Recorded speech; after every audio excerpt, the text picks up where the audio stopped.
Hi, எல்லாரும் நல்லா இருக்கீங்களா? இன்றைக்கி வீடியோவில் தரமான ஒரு 2-3 சம்பவம் இருக்குது உங்களுக்காக. ஸோ வீடியோவை ஸ்கிப் பண்ணாமல் பாருங்கள்.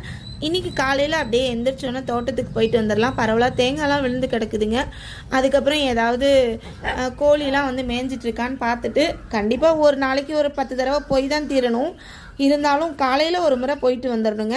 இந்த கொய்யாக்காய் மரத்தை இன்னைக்கு காலையில் தான் அரைக்கி விடலான்னு நினச்சேன். ஆனால் நிறைய வந்து 2-3 செங்காய் சூப்பராக இருந்தது. அதுக்கப்புறம் பிஞ்சும் நிறையா இருக்குங்க. ஸோ அதெல்லாம் கொஞ்சம் காய் கட் பண்ணிக்கிட்டு அப்புறமே அரைக்கி விட்டுடலாங்க. அப்புறம் அந்த ராஜ்மா வாங்கிட்டு வந்தேன் இல்லைங்களா, ஒரு 10-15 நாள் அப்படியே பாக்ஸில் போட்டு கண்டுக்காமல் விட்டுட்டேன். ஃபுல்லாக பூச்சி வச்சிருச்சிங்க. இது வந்து நம்மளுக்கு வாழ்க்கைக்குமே பொருந்துங்க. கண்டுக்காமல் விடுற சில விஷயங்கள் என்ன ஆகும் அப்படின்னு நீங்களே யோசிச்சு பாருங்கள். குழந்தைகள் வந்து படிக்கலை அப்படின்னா நம்ம அப்படியே விட்டுட்டோம்னா அவங்களுடைய லைஃப் என்னங்க ஆகும்? அதுக்கப்புறம் இதை பார்த்தோன்னா நீங்கள் இட்லி பொடின்னு நினச்சிட வேண்டாம். கண்டிப்பாக இட்லி பொடி கிடையாது. இது என்னன்னு பார்த்தீங்கன்னா, இழந்த பழம் இருக்கு இல்லைங்களா, அது ரொம்ப ஹெல்த்திங்க. நிறைய அயன் சத்து இருக்குது.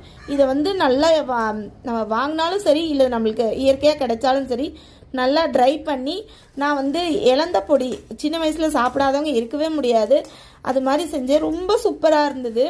அப்புறம் நம்மளுடைய 6வது அறிவு 7வது அறிவு இதெல்லாம் பயன்படுத்தி இந்த காணை எப்படியாவது எண்ணெய் இல்லாமல் பொரிக்கணும் அப்படின்ட்டு உப்பு போட்டு பொரித்தேன். ஏதோ பரவாயில்லைங்க, அவ்வளோ ஒன்றும் குறை சொல்கிற அளவுக்கு இல்லை, நல்லா தான் இருந்தது கிறிஸ்பியாக. அதுக்கப்புறம் யார் என்ன சொன்னாலும் பரவாயில்ல, படிக்கிற பிள்ளைங்க யாராவது வந்து வீடியோ பார்த்தீங்கன்னா கண்டிப்பாக மனம் தளராதிங்க. ஒருத்தவங்க படிக்க வேணாம்னு சொன்னோன்னே உங்கள் லைஃப்பில் எதுவும் மாறிட போகிறதில்ல. அவங்க படின்னு சொன்னோன்னே மட்டும் மாறிட போகிறதும் இல்லை. ஸோ உங்கள் கோல் நோக்கி நீங்கள் போயிட்டே இருங்க. அப்புறம் இந்த உளுந்து வந்து நம்ம தோட்டத்தில் போட்டது தான். இது வந்து நான் உடச்சி தான் ஊற வைக்கணுமா, எனக்கு அது தெரியல. முழுசாக அப்படியே ஊற வச்சு ஊறவே இல்லைங்க. கிட்டத்தட்ட 2 நாள் கழிச்சு தான் நல்லா ஊறி இருந்தது. சரி, இது அப்படியே வடை செஞ்சு பார்க்கலான்னு செஞ்சு வடை செஞ்சேங்க. கைவிடக்கூடாதுன்ட்டு கொஞ்சம் அரிசி மாவு கடலை மாவுலாம் சேர்த்து தான் செஞ்சேன்.